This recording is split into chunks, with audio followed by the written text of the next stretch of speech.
సర్వాధికారి సర్వసృష్టికర్తమైన మా కన్న తండ్రి, మీ పరిశుద్ధమైన ఉన్నతమైన శ్రేష్టమైన నామానికి మీకు స్తుతులు స్తోత్రాలు చెల్లించుకుంటున్నాను. ఇప్పటివరకు తండ్రి నేను పాటల ద్వారానే మహిమపరచాను, ఘనపరచాను తండ్రి. ఆరాధన ద్వారానైనా ఇదిగో తండ్రి నేను ఆరాధించడం జరిగింది తండ్రి.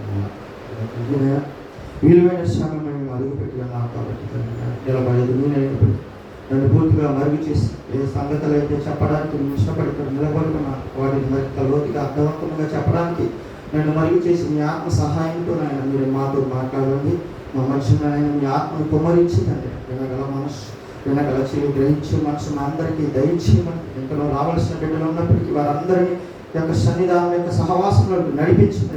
కొంచెం సమయాన్ని గుర్తు తిరిగి విలువైన సమయాన్ని సద్వినియోగం చేసుకోవడానికి మీరు కృప చూపించండి, బలపరచండి తండ్రి. నైనా విన్న వాక్యం విడిచిపెట్టడం మా హృదయంలో భద్రపరచుకోవడానికి అట్టి మనసును మా అందరికీ అనుగ్రహించమని తొలగారాన్ని మీ కుమారుడు మా ప్రభుడు మా రక్షకుడు ప్రభు యేసుక్రీస్తు నామములో ప్రార్థన సమర్పిస్తున్నాం తండ్రి.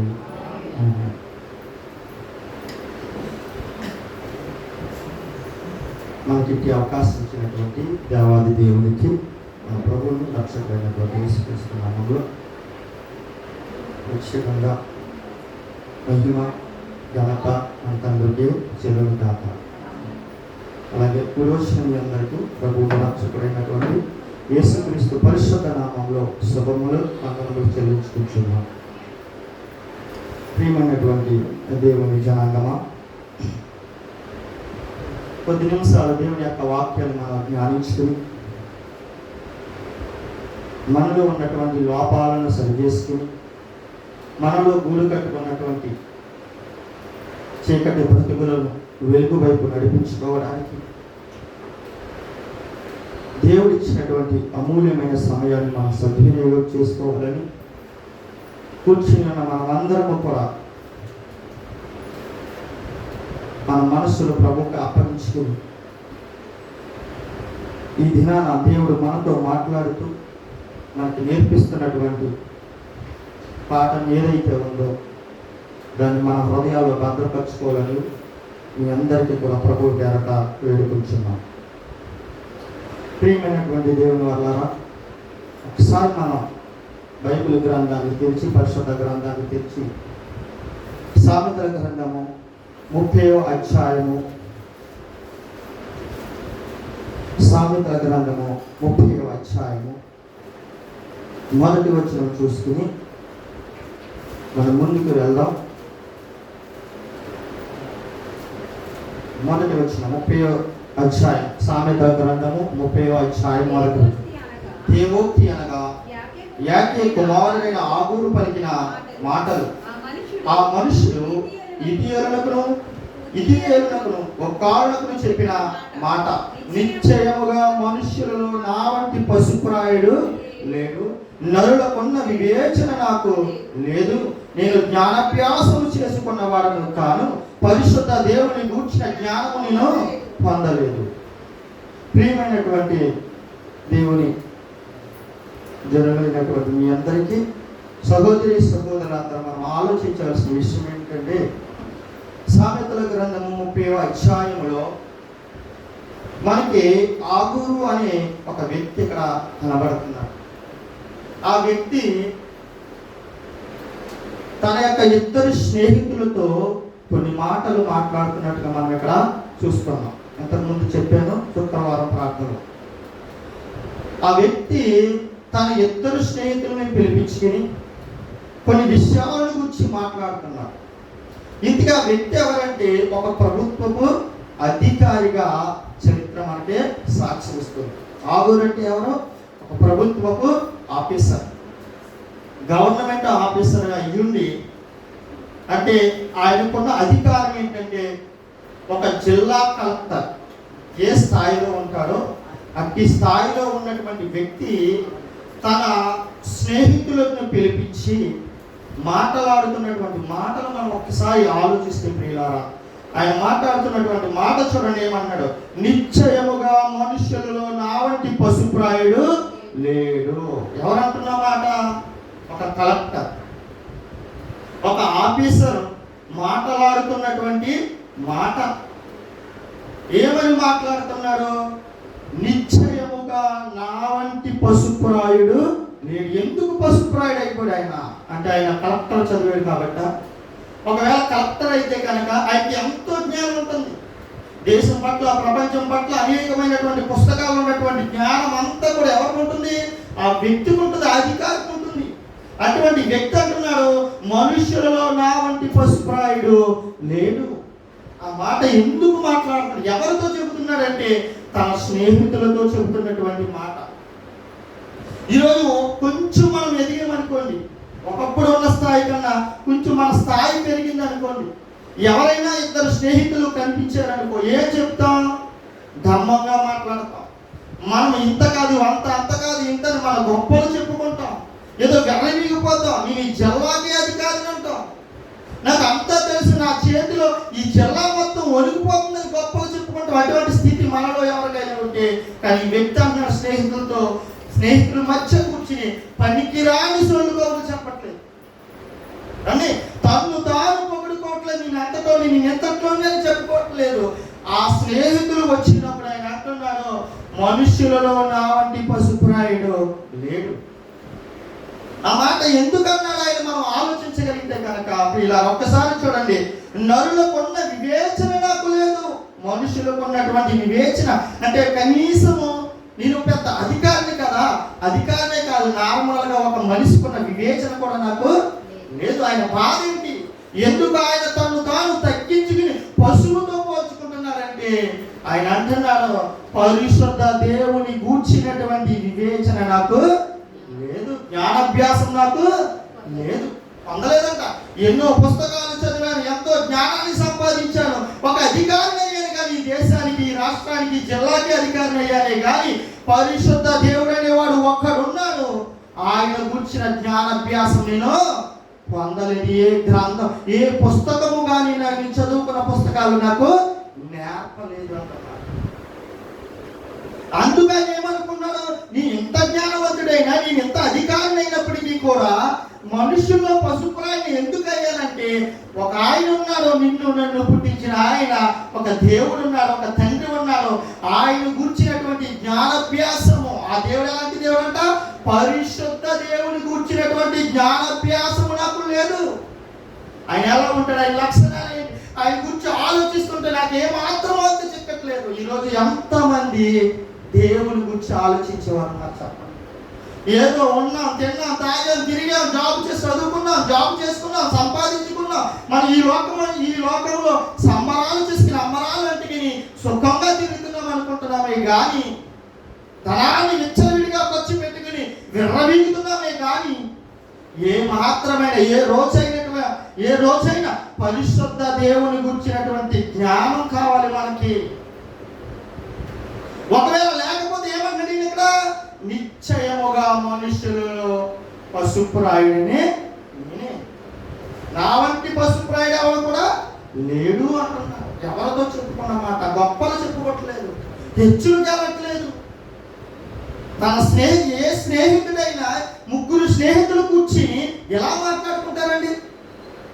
కాబట్టి ఏం మాట్లాడుకుంటారు వీళ్ళు? ముగ్గురు స్నేహితులు ఒక చోట మీట్ అయ్యారనుకోండి, ఎక్కడో ఏదో రాయి మీద కూర్చున్నారు, లేదా ఏ చెట్టు కింద కూర్చున్నారు, లేదా ఏ స్టాండ్ దగ్గర, ఏ బస్ స్టాండ్ లో కూర్చున్నారు, లేదా ఏదో ఒక చల్లని ప్రదేశంలో కూర్చున్నారు. దేవుని గురించిన ఆలోచన కానీ, వారి యొక్క వైఖరిని గురించి కానీ మాట్లాడుతారు. ఎవరి గురించి మాట్లాడుకుంటారో పనికి రాని చెత్త మాట్లాడుకుంటారు. ఏ మాత్రం ప్రయోజనకరముగా లేనటువంటి మాటలు మాట్లాడుకుంటారు. కానీ ఇక్కడ ఈ అధికారి ఏమంటున్నాడు?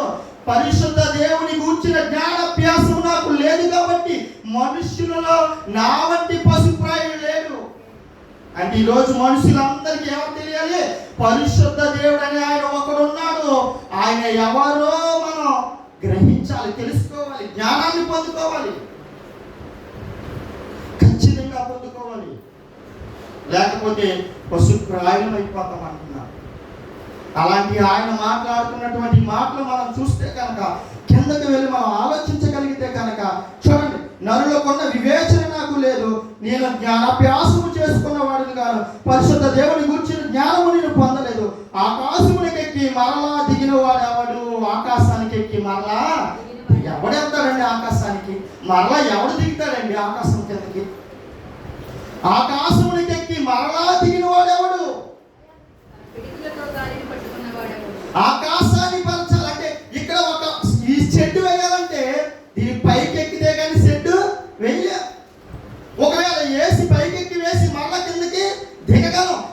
ఎక్కడో కనబడుతున్నటువంటి విశ్వపు అంచులో కనబడుతున్నటువంటి ఆకాశానికి ఎక్కి ఆకాశాన్ని వేసింది ఎవరు? మనుషుల్లో ఎవరైనా వేయగలడా? వేయలేడు. మరి ఎవరు వేసారు ఇది? ఆకాశమునకి ఎక్కి మరలా దిగిన వాడు ఎవడు? పిడికిలతో తన నీటిని మూట కట్టిన వాడెవడు? అర్థం కావాలి మనకి. అని పిడికిలతో ఎవరైనా ఏమని రాయబడి చదవండి కదా. తన పిడికిలతో గాలిని పట్టుకున్న వాడెవడు? బట్టలో నీళ్లు మూట కట్టిన వాడెవడు? బట్టలో నీళ్లు ఎవడైనా మూట కట్టగలడా? మరి ఒక ఆయన కడుతున్నాడే, బట్టలో నీళ్లు మూట కడుతున్నాడే, మరి ఆయన గురించి ఆలోచించేవా? ఆయా కాలాలకి తగ్గట్టుగా దేవుడు ఏం చేస్తున్నాడు? కాలానికి అనుగుణంగా మన ప్రకృతిలో మనకు అవసరమైన దాన్ని తీసుకొస్తున్నాడు. మరి నీళ్ళు ఎక్కడ ఉన్నాయి? నీళ్లు అక్కడ మూట కట్టింది ఎవరు? ఆకాశంలో. ఆలోచించవా ఏ రోజైనా? ఆకాశంలో నీళ్లు మూట కట్టింది ఎవరు? ఎక్కడ మూట కడుతున్నాడు? మేఘములలో మూట కడుతున్నాడు. అదే బట్టలు రాశాడు ఇక్కడ. బట్టలో నీళ్లను మూట కట్టిన వాడు ఎవడైనా ఉన్నాడో ఈ భూమి మీద? ఎవడో లేడు. కానీ ప్రభు కట్టాడు అక్కడ. ప్రభు కట్టి ఏం చేశాడు? మనకు అవసరమైన సమయంలో దాన్ని భూమి మీదకి రప్పిస్తున్నాడు. ఆయన ఆజ్ఞ ఇవ్వగా ఏమవుతున్నాయి? భూమి మీదకే వస్తున్నాయి. ఇలా మాట్లాడుతూ ఎవరైనా ఎంతో జ్ఞానం ఉన్నవాడు, చదువు ఉన్నవాడు, ఎంతో తెలివి ఉన్నవాడు, ఒక ప్రాంతానికి ఒక దేశానికి అధికారైనటువంటి ఆగురు తన స్నేహితులతో తను తాను తగ్గించుకుని మనుషులలో నా వంటి పశుప్రాయుడు ఎవరు లేడు, పరిశుద్ధ దేవుని గురించిన జ్ఞానం లేదని ఆయన ఆలోచిస్తున్నాడు. సృష్టిని చూసి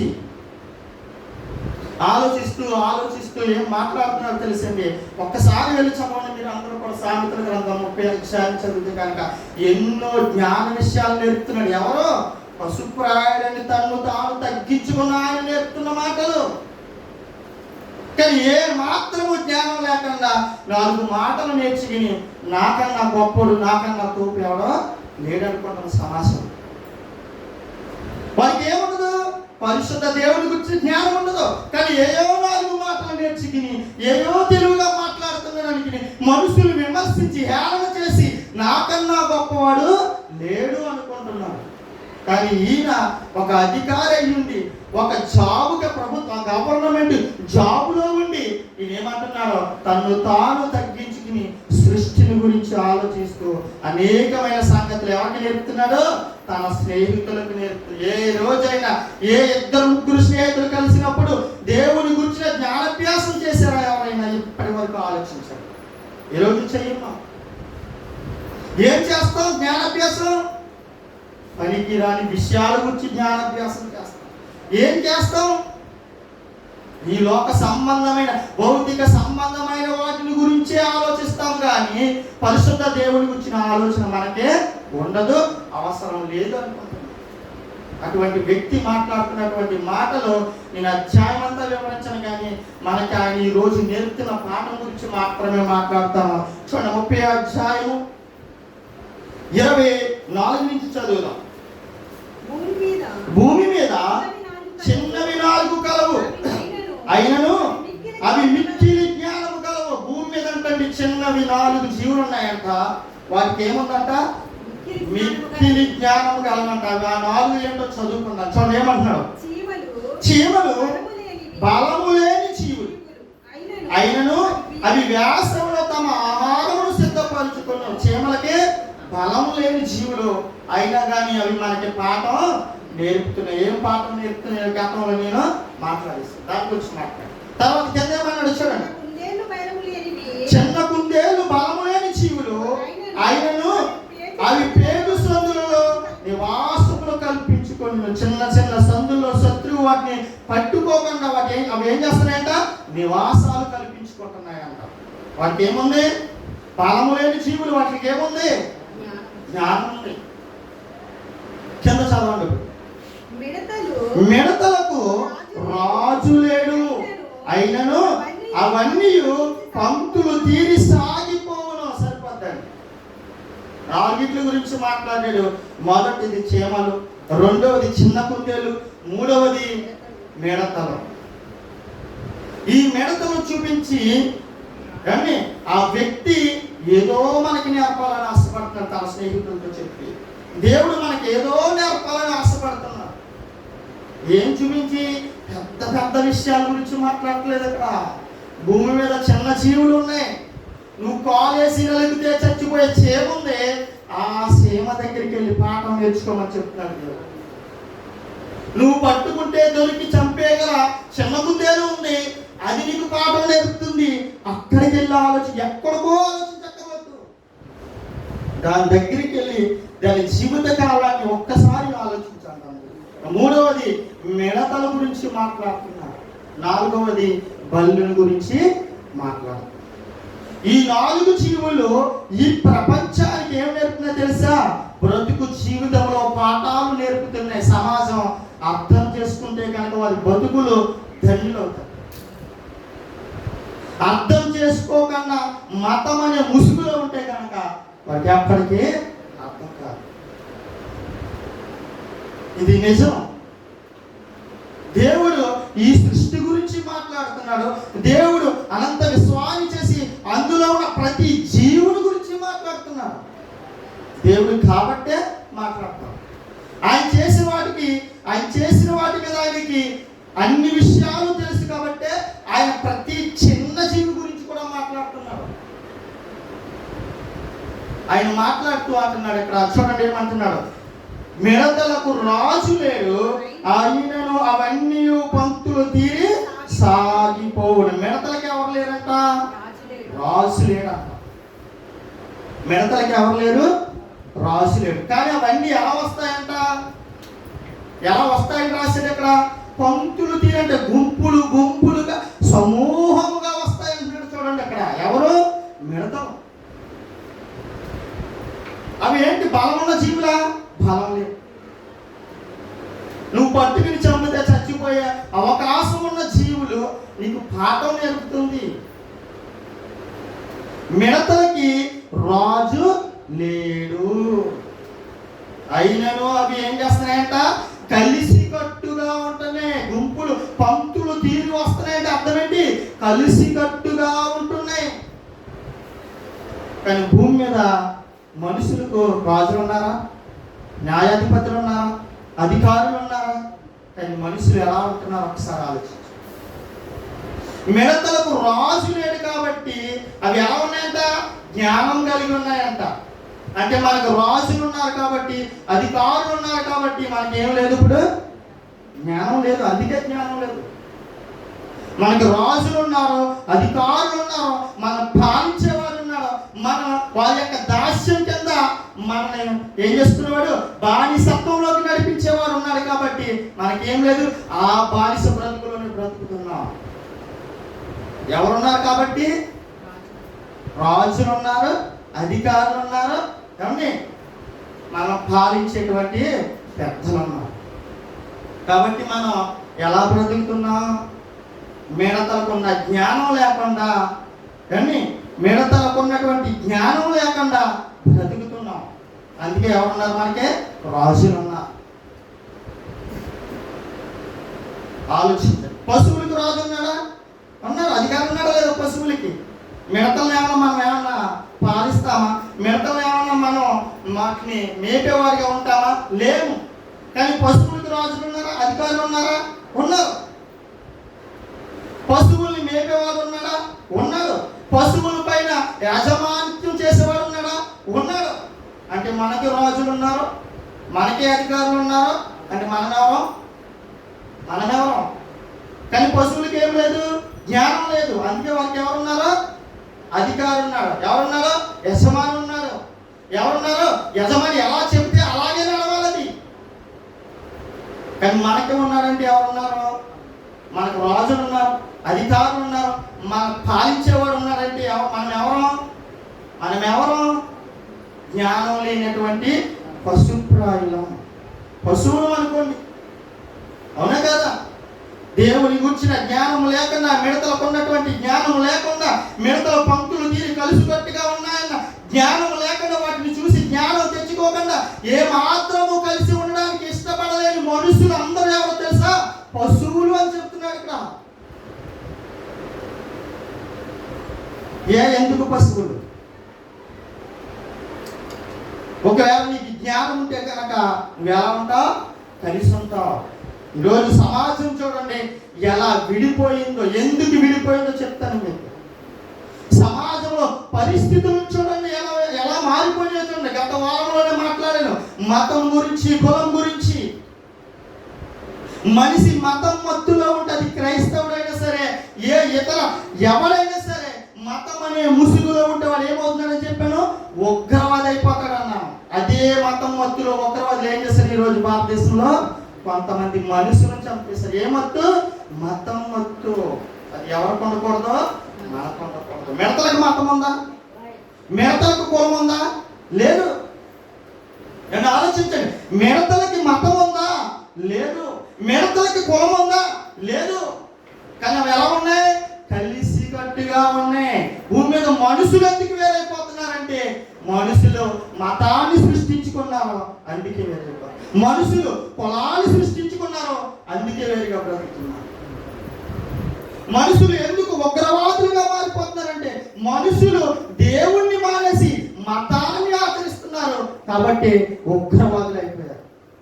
మనుషులు మనమంతా ఒక తండ్రి పిల్లలు, మనమంతా కలిసి ఉండాలి, మనం మనలో మానవత్వం ఉండాలని మరిచిపోయి కుల వివక్షలు తీసుకొచ్చారు కాబట్టి ఉగ్రవాదులు అయిపోయారు. ఇలా చేసింది ఎవరు? ఇలా విడదీసింది ఎవరు? నిన్ను నన్ను పాలిస్తున్నారే రాజులు, నిన్ను నన్ను ఏలుతున్నారే అధికారులు, నిన్ను నన్ను నీపైన నాపైన ప్రభుత్వం చెలాయిస్తుందే వాళ్ళే మనల్ని ఎడగొడుతున్నారు.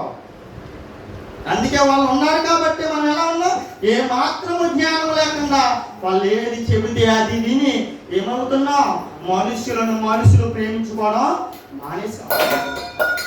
మనుషులుగా మనమంతా ఒక్కటనే ఆలోచన లేకుండా కలిసి ఉండవలసినటువంటి మనుషులు, మానవత్వాన్ని చూపించవలసినటువంటి మనుషులు మతం అనే ముసుగులో, కులం అనే వివక్షలో ఏమైపోరు?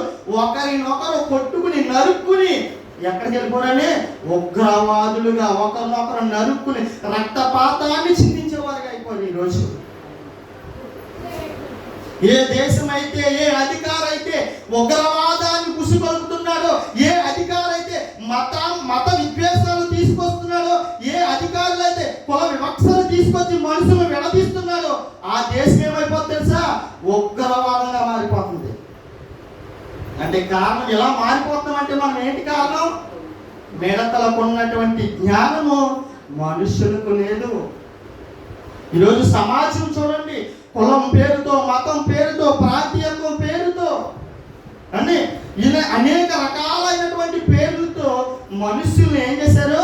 విడదీసుకుంటూ వెళ్ళిపోతున్నారు. ఎవరి కోసం? వాళ్ళ అధికారాల కోసం. ఎవరి కోసం? వాళ్ళ పెత్తనం కోసం. ఎవరి కోసం? వారి పాలన కోసం. అంటే మనుషుల బుద్ధి ఏమైంది? ఏ మాత్రము జ్ఞానం లేని వారుగా ఉండిపోయాడు కాబట్టి మనిషి పశువులా మారిపోయాడు. వాళ్ళ యజమాని ఎలా చెబితే అలాగే అంటున్నాడు.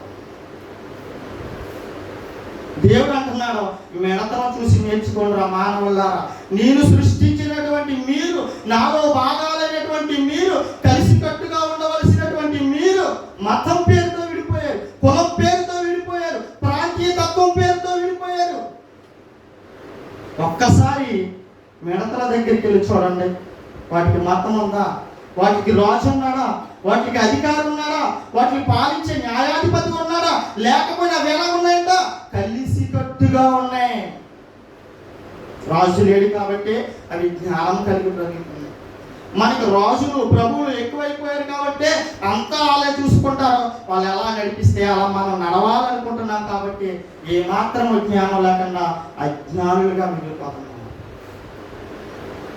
ప్రేమ లేకుండా, ఐక్యత లేకుండా ఒకరినొకరము చంపుకునే స్థితికి దిగజారిపోతున్నాం. సహోదరుల మధ్య, అన్నదమ్ముల మధ్య, ముఖ్య స్నేహితుల మధ్య కూడా ఏమొచ్చేసింది? విభేదాలు వచ్చేసినాయి, గొడవలు వచ్చేసినాయి. బంధువుల మధ్య విభేదాలు వచ్చేసినాయి, గొడవలు వచ్చి కారణం మతం, కారణం కులం. చూడండి ఎలా ఉందో సమాజం. అంటే ఏ జ్ఞానం లేదు మనకి. కనీసం మిడతలకున్న జ్ఞానము మనిషికి లేదు ఈరోజు. కానీ ఒకవేళ స్కూల్లోకి వెళ్తే మన చిన్ననాడు ఏమని చేయించేవారు ప్రతిజ్ఞ? మనమంతా ఒకటే, భారతీయులందరూ నా సహోదరులు. మరి ఆ జ్ఞానం ఏమైపోయింది ఈరోజు? కానీ అక్కడ కులం చూస్తున్నావా, స్కూల్లో చూడ, మతం చూస్తున్నావా చూడ, కానీ ప్రభుత్వాలు చూస్తున్నాయి. అక్కడ ఏం చూస్తాయి? కులం చూస్తుంది, మతం చూస్తుంది. మనకి పాఠాలేమో మనమంతా ఒకటని చెబుతుంది, కానీ కులం పేరుతో మనుషుల్ని అదే ప్రభుత్వం విడదీస్తుంది. మనమంతా ఒకటే అని పుస్తకాలు రాయిస్తున్నారు, కానీ మతం పేరుతో ఈ భూమి మీద, ఈ దేశంలో ఏం సృష్టిస్తున్నారో? గొడవలు సృష్టిస్తున్నారు. ఎవరు అనుకుంటున్నారు? మన చుట్టూ తిరుగుతున్నటువంటి ఆ సహోదరులు అనుకోకండి. ఎవరో తెలుసండి? ఎవరైతే మనల్ని పాలిస్తున్నారో, ఎవరైతే మన పట్ల అధికారాన్ని చేస్తున్నారో వాళ్ళు చేసే కుట్ర ఇదంతా. మనుషులంతా అమాయకులు, మనుషులంతా ఏ జ్ఞానం లేకుండా మరి ఏది చెప్తే అది వినేవారుగా ఉండిపోయారు. అందుకే దేవుడు అంటున్నాడు, ఒక్కసారి మిడతల దగ్గరికి వెళ్ళండి, అవి పంక్తులు తీరి వాళ్ళంటే యుద్ధానికి ఎలా వెళ్తాయంట? పంక్తులు తీరి ఉంటాయంట, ఒంటరిగా ఉన్నామంట. కొన్ని రోజుల క్రితము, కొన్ని సంవత్సరాల క్రితమేమో, 2-3 సంవత్సరాల క్రితం అనుకుంటా, మన మిడతలు వచ్చినాయా? మిడతల దండు వచ్చింది కదమ్మా? వచ్చింది. రాష్ట్రాలు దాటుకుంటే అయ్యో ఆంధ్రాలో కూడా వచ్చేస్తుందేమని భయపడి, ఏంటి బలము లేని మిడతలు గుంపిగా వస్తే అధికారుల సైతం ఏమైపోతుంది తెలుసా? గడగడలాడిపోయారు.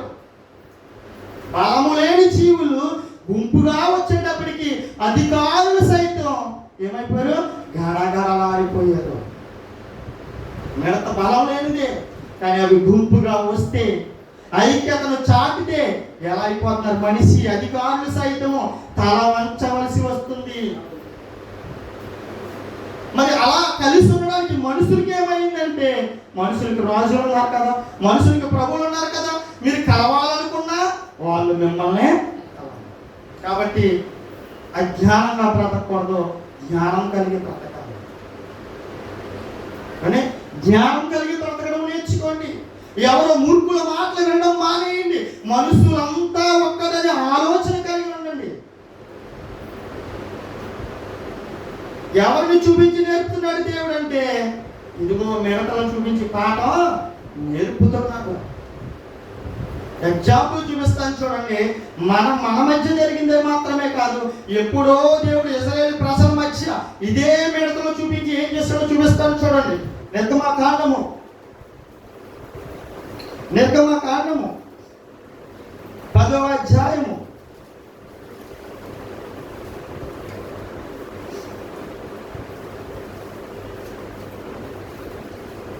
4వ వచనం. నీవు నా జనులను పోనీయవలని ఎడల, ఇదిగో రేపు నేను మిడతలను నీ ప్రాంతంలోనికి రప్పించుదును. ఎవడను నేలను చూడలేనంతగా అవి దాని కప్పును తప్పించుకొని శాసమును, అనగా వడగండ్ల దెబ్బను తప్పించుకొని మిగిలిన దానిని అవి తినివేయును. ఏం తీసుకొస్తానన్నాడండి? మిడతలను తీసుకొస్తానన్నాడు. అవి ఎలా వచ్చినాయి? 12వ వచనం. అప్పుడు యెహోవా మోషేతో, మిడతలు వచ్చినట్లు ఐగుప్తు దేశం మీద నీ చెయ్యి చాపము, అవి ఐగుప్తు దేశం మీదకి వచ్చి ఈ దేశపు పైరులన్నిటినీ, అనగా వడగండ్లు పాడు చేయని వాటిని అన్నిటినీ తినివేయనని చెప్పాను. ఏమన్నాడండి? నువ్వు ఒక్కసారి మిడతలు వచ్చినట్లు ఐగుప్తు దేశం మీద నీ చెయ్యి, యుద్ధం చేయక్కర్లేదు, నువ్వు చెయ్యి చాపితే సరిపోద్ది, యుద్ధం ఆయన చేస్తానంటున్నాడు. యుద్ధం ఎవరు చేస్తారంట? దేవుని యందు భయభక్తులు కలిగి ఉంటే కనుక యుద్ధం ఎవరు చేస్తారు? ఆయన చేస్తాడు. అందుకేమన్నాడు? ఒక్కసారి నీ చేయి చాపు, మిడతలు వచ్చి ఏం చేస్తాయి? మొత్తం నాశనం చేసేస్తాయి. చూడండి తర్వాత ఏమన్నాడు? 19వ వచనం చదువు, 13 చదువు. మోసే ఐగుప్తు దేశం మీద తన కర్రను చాపగా యెహోవా ఆ పగలంతయు ఆ రాత్రి అంతయు ఆ దేశం మీద తూర్పు గాలిని విసరు చేసాను. ఏ గాలి విసరు చేశానంటండి? తూర్పు గాలి విసరు చేయగా ఉదయం ముందు ఆ తూర్పు గాలికి మిడతలు వచ్చెను. ఆ మిడత ఐగుప్తు దేశం అంతటి మీదికి వచ్చి ఐగుప్తు సమస్త ప్రాంతంలో నిలిచాను. అవి మిక్కిలి బాధాకరమైనవి. అంతకు ముందు అట్టి మిడతలు ఎప్పుడు ఉండలేదు. తర్వాత అట్టివి ఉండవు. అవి నేలంతయు కప్పెను. ఆ దేశంలో చిమ్మ చీకటి కమ్మెను. ఆ దేశపు కూరగాయలన్నిటినీ ఆ వడగండ్లు పాడు చేయని వృక్ష ఫలములన్నిటినీ అవి తినివేసెను. దేవుడు యుద్ధం చేయాలనుకుంటే మనుషులు అవసరం లేదు. ఎవరు అవసరం సరిపోద్ది? ఆయన సృష్టించినటువంటి సృష్టిలో ఏదైనా ఒక్క చిన్న జీవి చాలండి. అని చిన్న జీవి చాలు. ఆయన యుద్ధం చేయాలనుకుంటే ఎవరు అవసరం లేదు? మనుషులు, బలమైన వీరులు, అధికారులు అవసరం లేదు. ఈ సృష్టిలో ఆయన సృష్టించిన ప్రతిదీ ఆయనకి లోబడి బ్రతుకుతుంది కాబట్టి ఆయన ఆజ్ఞ ఇవ్వగానే అవి పంక్తులు కలిసికట్టుగానే పనిచేస్తాయి. విడివిడిగా మాత్రము ఎలా చేసినవి? కలిసికట్టుగా వెళ్ళిపోయి వాటికి తెలిసింది ఎవరో దేవుడు ఎవరో, వాటిని సృష్టించిన ఆయన ఎవరో, ఆయనకి లోబడి బ్రతకాలి. ఈ భూమి మీద మనుషులకు రాజులు కాదు. వాళ్ళు ఏం చేస్తున్నారు? మనల్ని విభజించి విడదీసి పాలిస్తున్నారు. పరలోకమందు ఒక ఆయన ఉన్నాడు. ఆయన చిత్తాన్ని మనం నెరవేర్చాలని ఎవరికి తెలిసింది? పురుగుకి తెలిసింది. ఈరోజు మనిషికి ఈ ప్రజలు ఈ నాయకులు, ఈ అధికారులు మనం విభజించి పాలిస్తున్నారు. మనలో మనకే గొడవలు పెడుతున్నారు. మనలో మనకి శత్రుత్వాన్ని కూడుకుంటున్నారు. మనలో మనల్ని ఉగ్రవాదులుగా తయారు చేస్తున్నారు.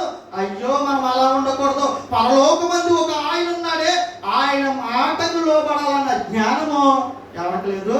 మనుషులకు లేదు ఈరోజు. కానీ ఎవరికి ఉంది? మనం చదవబడిన పాఠ్య భాగంలో ఎవరికి ఉందని చెప్పుకున్నాం? మిడతలకు ఉంది. వచ్చేసినాయి అంట. తూర్పు గాలి రాగానే మిడతలు ఐగుప్తు దేశం మీదకి వచ్చేసినాయి అంట. తర్వాత 19వ వచనం చూడండి. అప్పుడు యెహోవా గాలిని త్రిప్పి మహాబలమైన పడమటి గాలిని విసర చేయగా అది ఆ మిడతలను పొంచిపోయి ఎర్ర సముద్రంలో పాడవేసెను.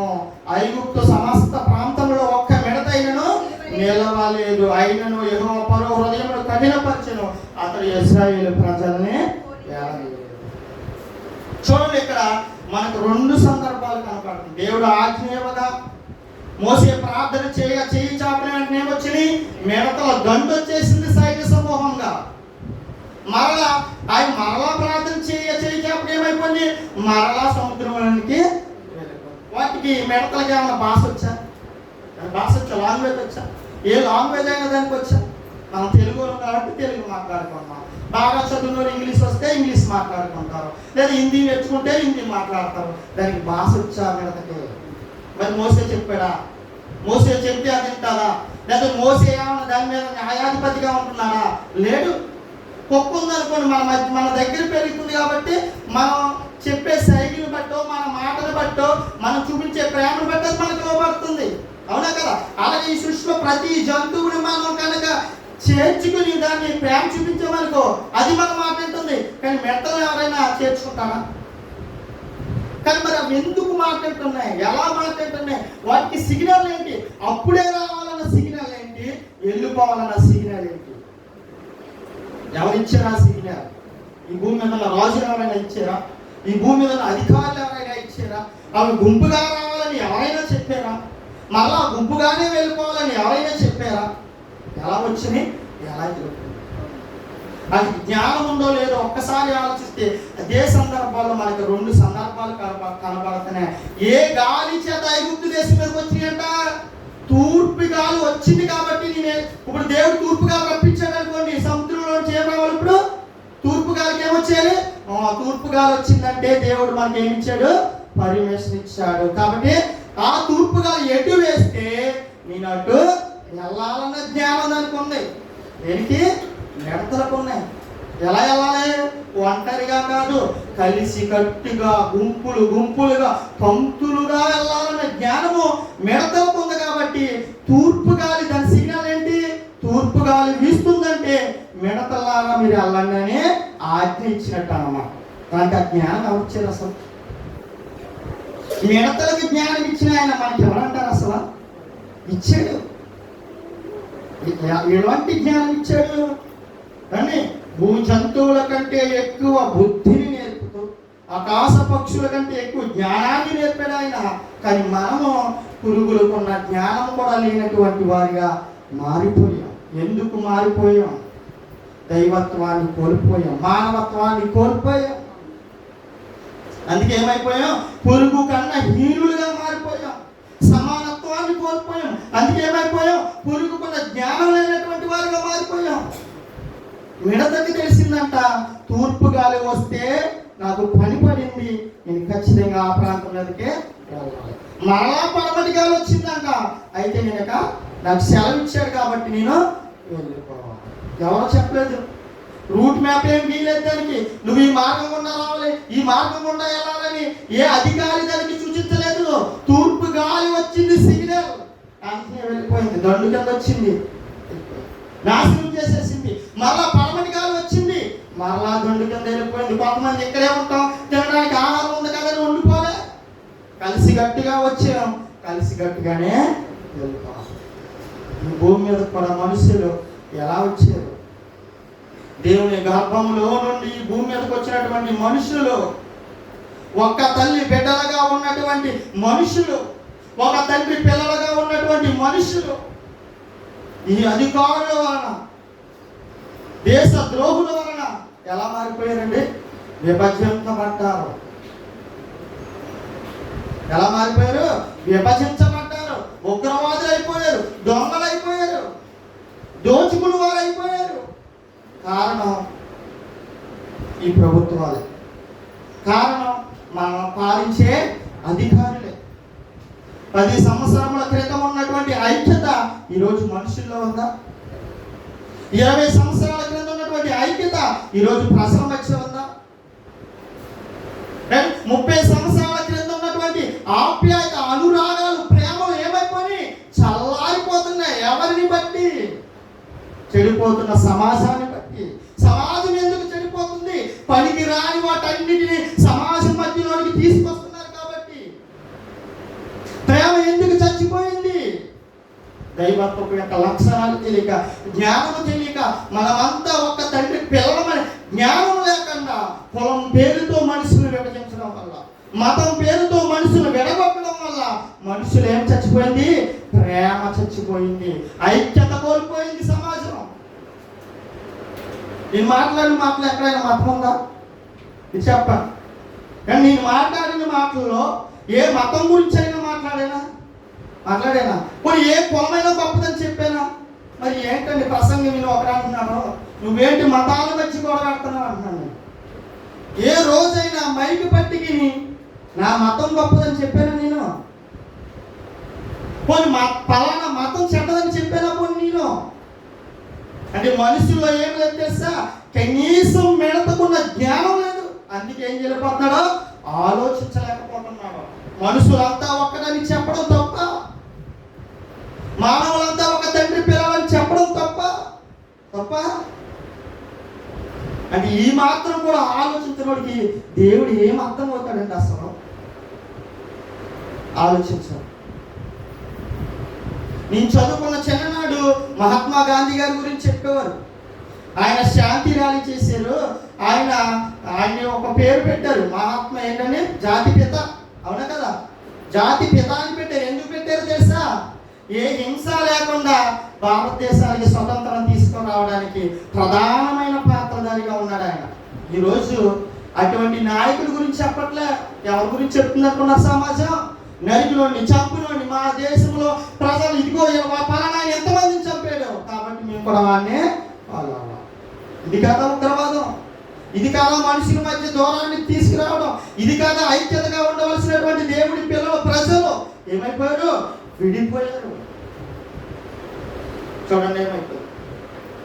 కానీ దేవుడు అంటున్నాడు, మిడతలు గుంపుగా కలిసికట్టుగా పంక్తులు తీరి, అపాయం వస్తే ఎలా ఉన్నాయంట? పంక్తులు తీరి వెళ్ళిపోతున్నాయి. కానీ నువ్వు నేను మనిషి ఎలా ఉన్నాడు ఈరోజు? ఎవరి స్వార్థం? చదువులు కూడా ఎలా ఉన్నాయండి? చదువులు కూడా అలాగే ఉన్నాయి. ఈరోజు ఎంతగా ముందు సమాజంలో చదువులు ఎలా ఉన్నాయో తెలుసా? సమాజం కోసం నీ చదువు ఎలా ఉపయోగించాలో నేర్పుకోవాలి. సమాజం కోసం నువ్వు పొందుకున్న జ్ఞానాన్ని ఎలా ఉపయోగించాలో నేర్పుకోరు. కానీ ఈరోజు నువ్వు మనీ ఎలా సంపాదించాలో,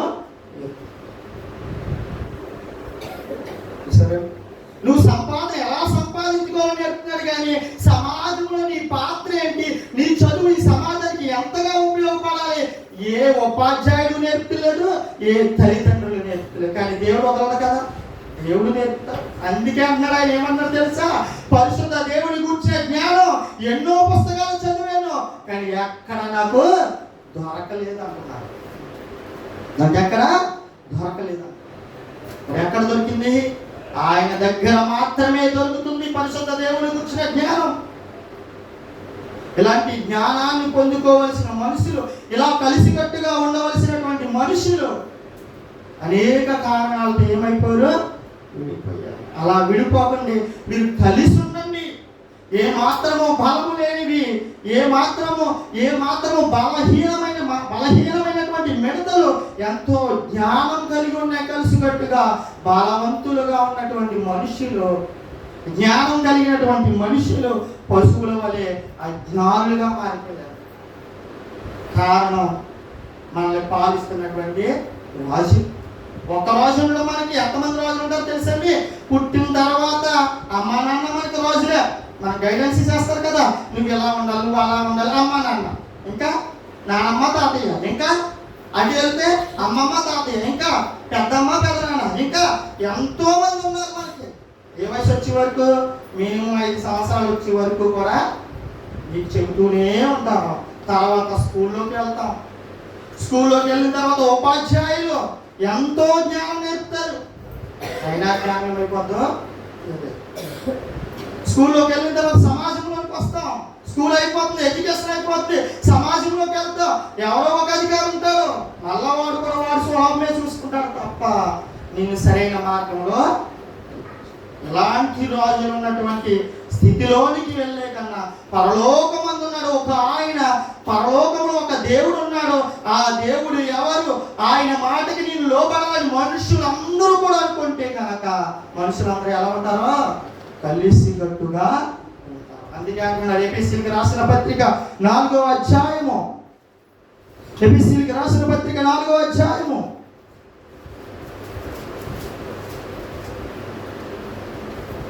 2వ వచనం. కాబట్టి మీరు సమాధానమును బంధము చేత ఆత్మ కలిగించు ఐక్యమును కాపాడుకొనుటయందు శ్రద్ధ కలిగిన వారే ప్రేమతో ఒకరినొకడు సహించుచు. చూడండి ఏమన్నాడు? సమాధానం, మనుషుల మధ్య సమాధానం, మనుషుల మధ్య ఐక్యతను గురించి మాట్లాడుతున్నాడు. దేవుడు ఎక్కడ? దేవుడు కాబట్టి మనుషులందరూ కలిసి ఉండాలని కోరుకుంటాడు. కాబట్టి దేవుడు స్వలాభాన్ని కోరుకోడు. కాబట్టి దేవుడు నేను ఒక దేశానికి దేవుడు, ఇంకొక దేశానికి దేవుడు కాదు. కాబట్టి భూమి మీద ఉన్న మానవులందరికీ ఒక్కడే దేవుడు. కాబట్టి ఆయన ఏమన్నాడు తెలుసా?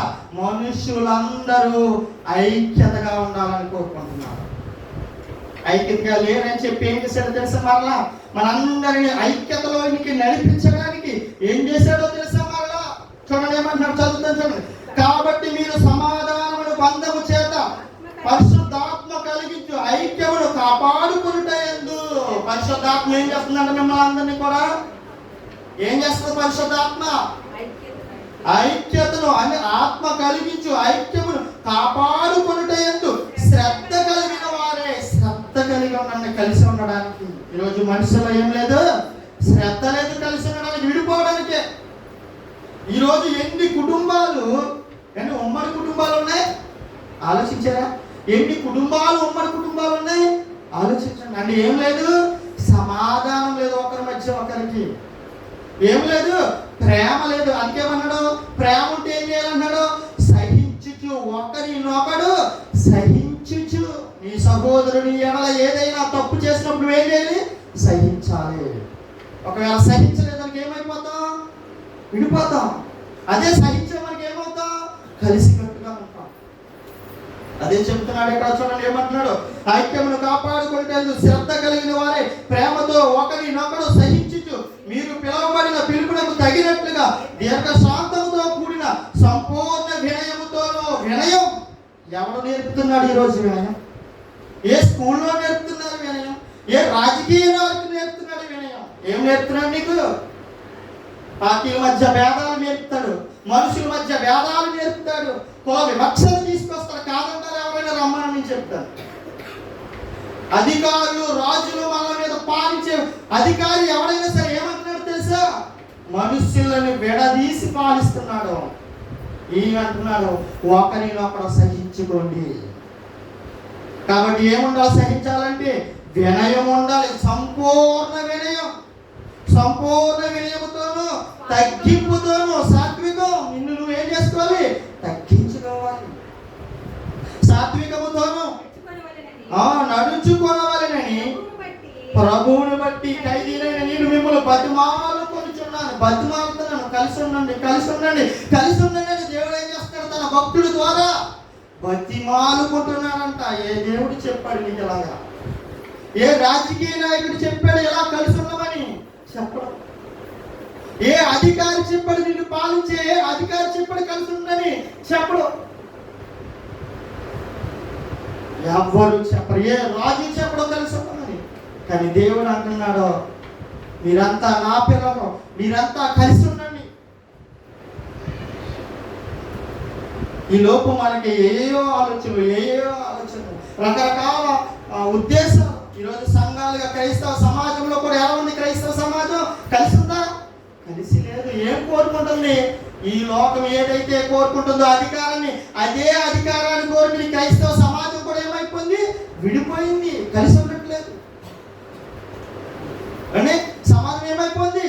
కలిసి ఉండట్లేదు, కలిసి ఉండడానికి ఇష్టపడట్లేదు. కారణం అధికారం, కారణం ధనాపేక్ష, కారణం పై చెయ్యి. చూసారండి, దీనివల్ల మనుషుల మధ్య ఏం తీసుకొస్తున్నారు? భేదాలను తీసుకొస్తున్నారు.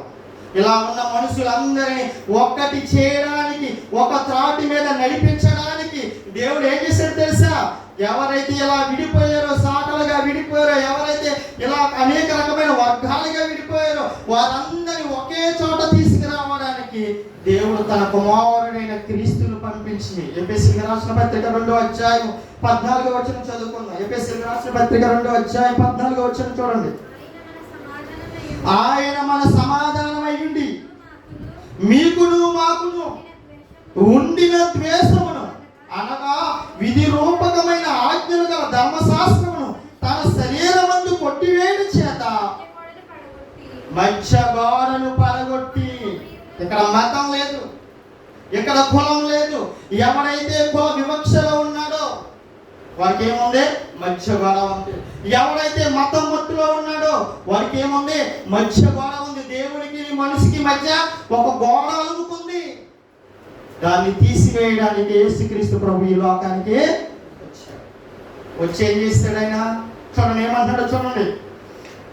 ఆయన మన సమాధానమై ఉండి మీకును మాకును ఉండిన ద్వేషమును, అనేకులకి ఒకరి మీద ఒకరికి ఏముంది? ద్వేషం ఉంది. మీకును మాకును ఉన్నటువంటి ద్వేషమును, అనగా విధి రూపకమైన ఆజ్ఞలు గల ధర్మశాస్త్రము. ధర్మశాస్త్రం ఎవరికి ఇచ్చాడు? దేవుడు యూదులకు ఇచ్చాడు. అంటే యూదులకు ఇచ్చాడు. యూదులకు ఇచ్చిన ధర్మశాస్త్రమును కూడా ఏం చేశాడు ప్రభు? తన శరీరమందు కొట్టివేశాడు. ఇక్కడ యూదుడు లేడు, గ్రీసు దేశస్థుడు లేడు, రోమి లేడు, ఎవ్వరూ లేరు. ఇంకా అందరూ ఒక్కటే అని చెప్తున్నాడు. ఇక్కడ ఎవరి ద్వారా ఒకటవ్వాలని చెప్తున్నాడు. ఆ మధ్య గోడని ఎవరు తీసివేశారంటే దేవుడి కుమారుడైన క్రీస్తు ఈ లోకానికి 2000 సంవత్సరాల క్రితం వచ్చి మనమంతా ఒక తండ్రి పిల్లలం, మనమంతా సహోదరి సహోదరులం, మనమంతా ఒకరిగా ఉన్న వాళ్ళం, ఒక తండ్రిలో నుండి భాగాలుగా విడిపోయి వచ్చిన వారు. మొదటి మనిషికి లేదు కులం, మొదటి మనిషికి లేదు మతం, మొదటి మనిషి దేవుడు ఎవరు? ఆ దేవుడు నీకు నాకు దేవుడు అవుతాడు. మొదటి మనిషికి లేనటువంటి కులము మతము ఇప్పుడు ఎందుకు వచ్చినాయి? ఏ రోజైనా ఆలోచించామా? మనం ఆలోచించాము. మనం పాలించే పాలకులు చేసినటువంటి కుట్ర ఇదంతా కూడా, మనపై పెత్తనం చెలాయిస్తున్నటువంటి అధికారులు చేస్తున్నటువంటి కుతంత్రం ఇదంతా కూడా.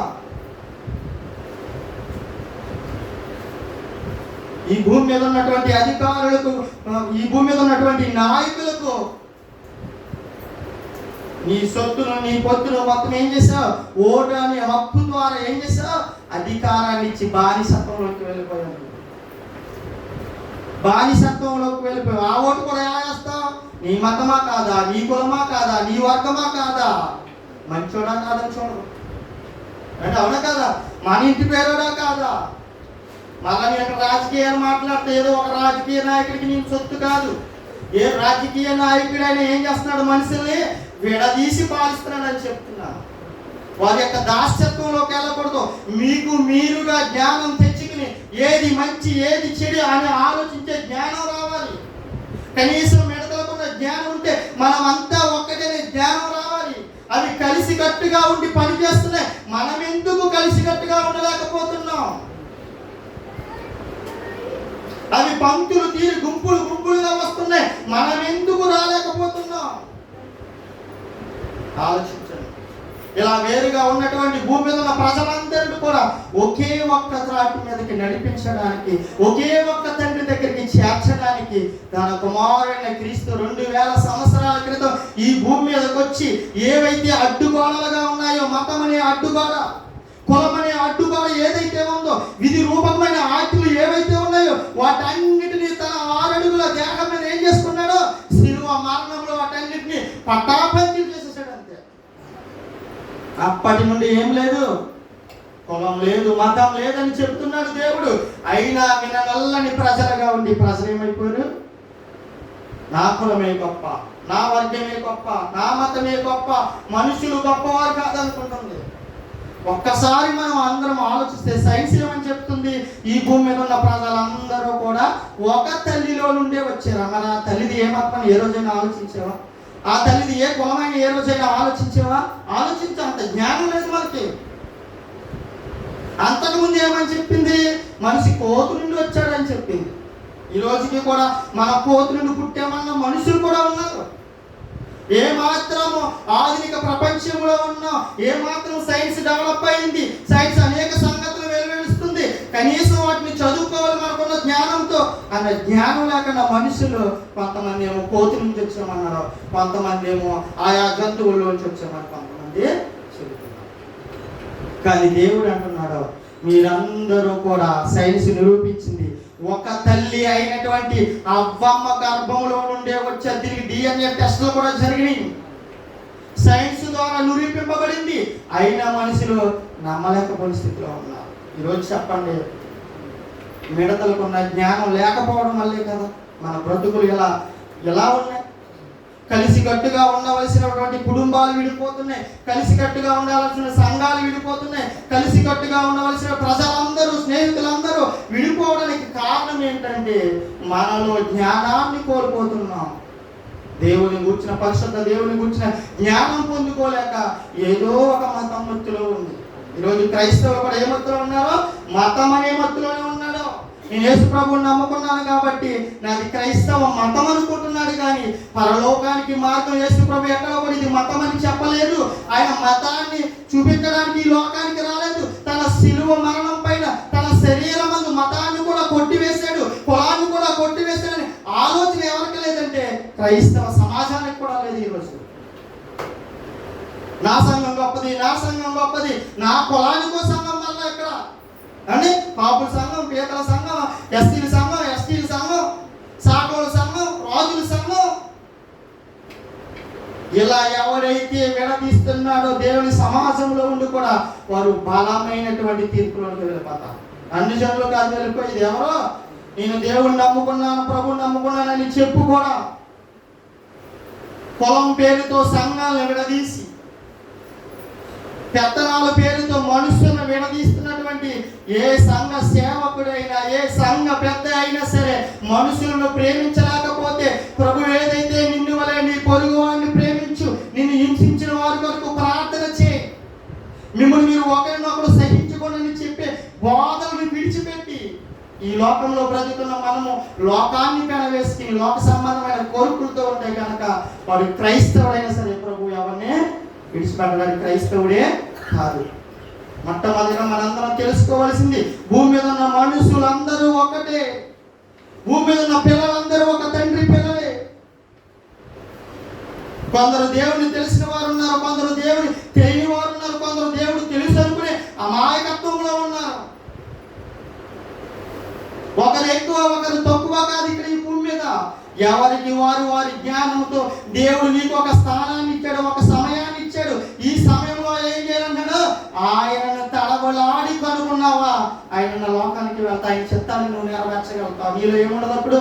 ఒకడే దేవుడు ఉన్నాడు, మనమందరం ఒక తండ్రి పిల్లలమే, మనమందరం కలిసికట్టుగా ఉండాలి, సమాజం పట్ల నాకు బాధ్యత ఉండాలని ఆలోచన ఉంటే కనుక నువ్వేమవుతావు తెలుసా? ఆ తండ్రి చిత్తాన్ని నెరవేర్చగలిగిన వాళ్ళు అవుతావు. లేనట్లయితే కనుక నువ్వు ఎవరైనా సరే, క్రైస్తవుడే కానివ్వండి, ఎవరైనా కానివ్వండి, నిత్య నరకానికి పాత్రులు కావడం ఖచ్చితం. చివరగా చూసుకుని ముగించుకుందాం. చూడండి, ఆయన మన సమాధానమై ఉండి, ఆయనే మన సమాధానమై ఉన్నాడు. అనేక మంది ప్రజల మధ్య సమాధానాన్ని ఏర్పరిచాడు. దేవునికి మనకి మధ్య ఉన్నటువంటి అడ్డుగోడను తీసివేశాడు. అటువంటి సమాధానమై ఉండి మీకును మాకును ఉండినటువంటి ద్వేషమును, అన్య జనులకు యూదులకు ఉన్నటువంటి ద్వేషం ఉంది. అటువంటి ద్వేషం, యూదులు ఒక మత్తులో బ్రతుకుతున్నవారు, అన్య జనులుగా ఉన్నవారు, దేవుణ్ణి ఎరగని వారుగా ఉన్నారు. వారికి వీరికి మధ్య ఉన్నటువంటి విధి రూపకమైన ఆజ్ఞలను తన శిలువ మ్రానుపై తన శరీరమందు నలగగొట్టుకి దాన్ని ఏం చేశాడు? కొట్టివేశాడు. తర్వాత చదవండి ఏమన్నాడు? విధి రూపమైన ఆజ్ఞలు ధర్మశాస్త్రం తన శరీరమందు కొట్టివేడి చేత మధ్య వాళ్ళను పడగొట్టి మనుషులందరినూ ఏకము చేసిన ఉభయములను, చూడండి, మనుషులు మన ఉభయులను ఏకము చేసినట్టే మనుషులందరినీ కూడా ఏం చేశాడు? ఆయన ఒక్కటే అని చెబుతున్నాడు.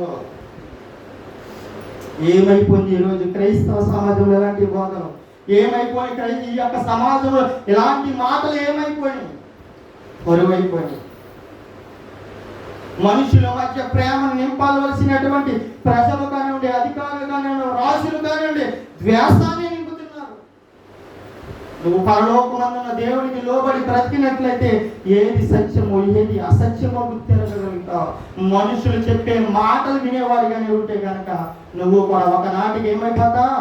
ఉగ్రవాదిగానే మారిపోతావు. ఎక్కడో ఉందనుకున్న ఉగ్రవాదం ప్రతి మనిషిలోనూ కూడా ఉగ్రవాద లక్షణాలు ఉన్నాయి. వాళ్ళకి ఎక్కువ ఉంది, మనకి తక్కువ ఉండొచ్చు. అర్థమైందండి? కాబట్టి అని చెప్పేసి మనమందరినీ ఏకము చేసెను, ఇట్లు సంధి చేయొచ్చు ఈ ఇద్దరిని తన యందు ఒక్క నూతన పురుషునిగా సృష్టించి తన శిలువ వలన ఆ ద్వేషమును సంహరించి దాని ద్వారా వీరిద్దరిని ఏక శరీరముగా చేసి దేవునితో సమాధానపరచవలని ఇలాగు చేసెను గనుక ఆయనయే మనకు సమాధానకారుడై ఉన్నాడు. ఆయన ఏమై ఉన్నాడంట? మన మధ్య సమాధానం నిలిపిన వాడై ఉన్నాడు, సమాధానకారుడై ఉన్నాడు. తర్వాత చదవండి. మరియు ఆయన వచ్చి దూరస్తులైన మీకును సమీపస్తులైన వారికి సమాధాన సువార్తను ప్రకటించిన ఆయన ద్వారానే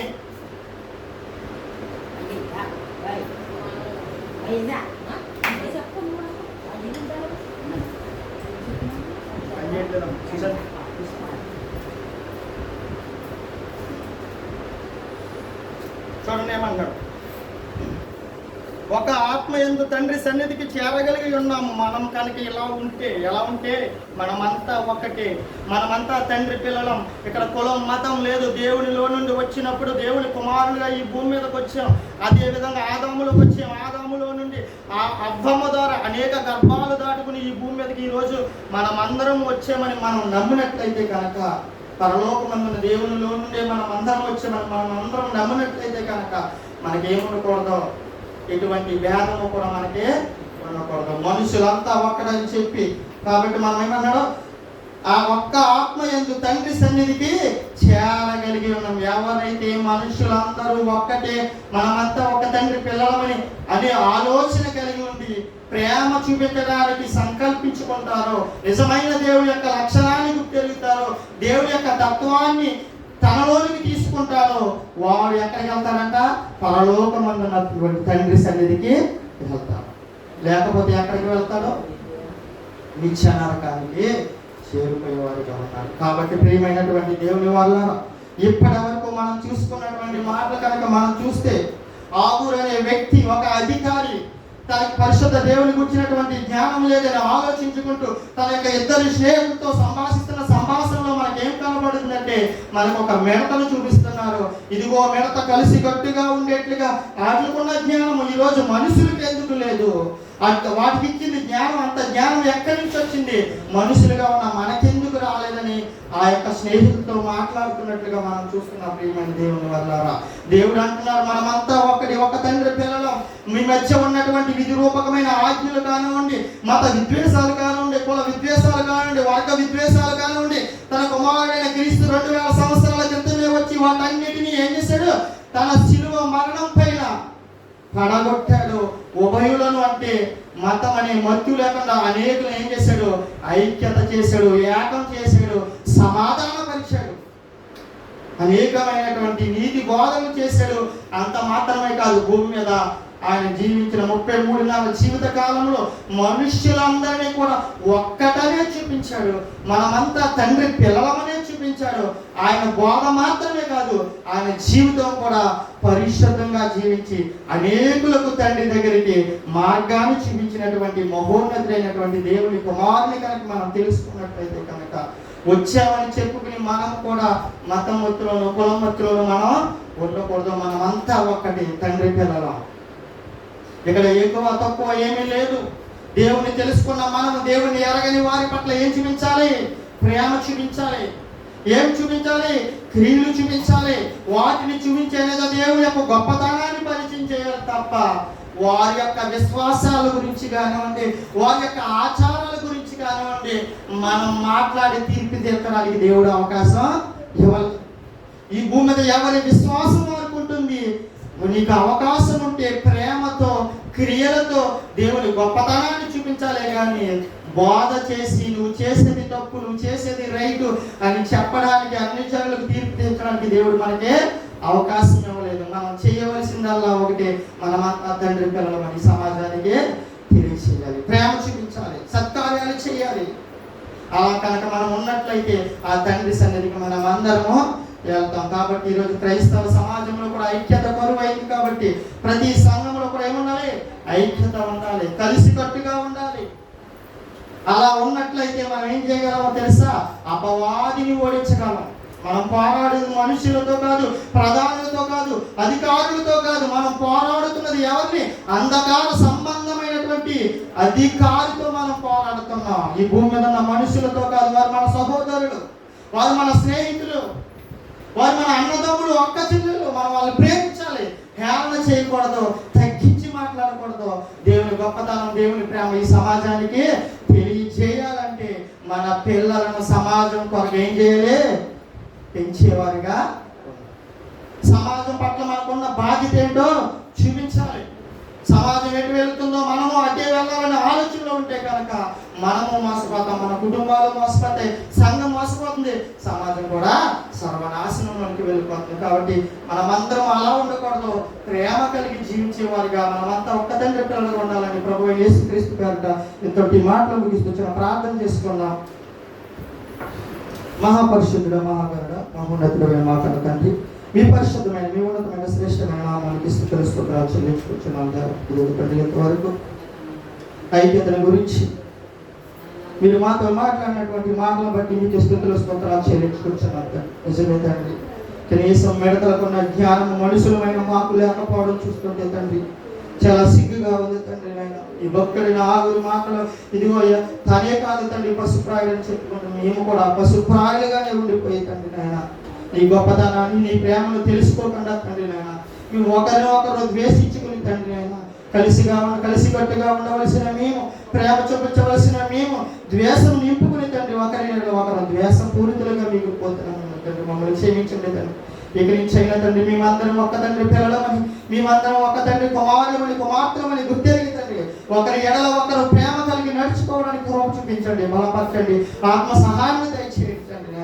బోధ మాత్రమే కాదు తండ్రి, బతుకు కూడా నీ చిత్తానుసారంగా ఉండులాగా మమ్మల్ని మలుచుకోమని వేడుకొనిచున్నాం తండ్రి. ఆయన మా హృదయాన్ని నీ చిత్తానుసారంగా తిప్పుకోమని వేడుకొనిచున్నాం తండ్రి. మీరు మాలో ఉండి మాతో మాట్లాడి తండ్రి నాయన ఎట్టి రీతిగా మేము ఈ లోకంలో ఈ సమాజంలో బ్రతకాలి అనేక పాఠాలు నేర్పించండి. మాలో ఉన్నటువంటి చీకటిని తండ్రి, మాలో ఉన్నటువంటి అంధకార సంబంధమైన క్రియలన్నిటినీ కూడా లయపరచమని వేడుకొచ్చాం తండ్రి. ఎంతో మాట ప్రవహిస్తూ ఈ చిన్ని ప్రార్థన మీ కుమారుని మా ప్రభు మా రక్షకుడైనటువంటి ప్రభు యేసుక్రీస్తు నామములో ఈ ప్రార్థన సమర్పిస్తున్నాము తండ్రి. ఆమేన్.